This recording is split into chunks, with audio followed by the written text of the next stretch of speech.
ritrovati all'ultima edizione del giorno del TG Flash di New Sicilia.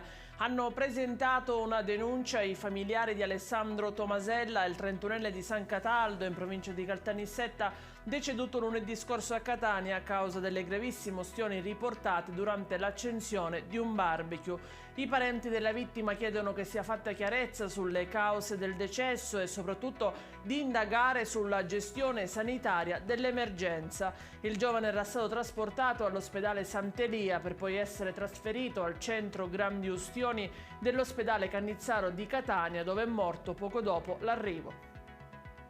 Un bambino di 7 anni in pericolo di vita è stato trasferito d'urgenza da Catania a Roma. Nella tarda mattinata di oggi un equipaggio dell'aeronautica militare è decollato per un trasporto sanitario d'urgenza sulla tratta Catania-Ciampino.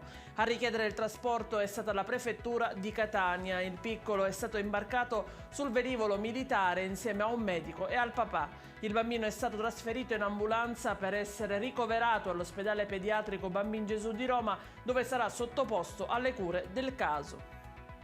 Sono 5 soggetti raggiunti dal DASP urbano e il provvedimento di divieto d'accesso alle aree urbane è emesso dal questore di Messina. I messinesi con un'età compresa tra i 21 e i 64 anni e alcuni gravati da precedenti di polizia sono stati riconosciuti quali protagonisti di una violenta rissa verificatasi in centro città lungo la via Cesare Battisti nei pressi di alcuni esercizi commerciali nel pomeriggio del 27 giugno scorso. E in chiusura le previsioni meteo, continua a splendere il sole in Sicilia anche per domani, giovedì 3 novembre. La protezione civile regionale non ha diramato alcuna allerta meteo. Il cielo sarà sereno su tutta l'isola con lievi annuvolamenti nella zona settentrionale. Non si prevedono precipitazioni né fenomeni particolarmente rilevanti per quanto riguarda mari e venti. Le temperature si mantengono stabili. È tutto per questa edizione, il TG Flash ritorna domani mattina alle ore 10. Buona serata.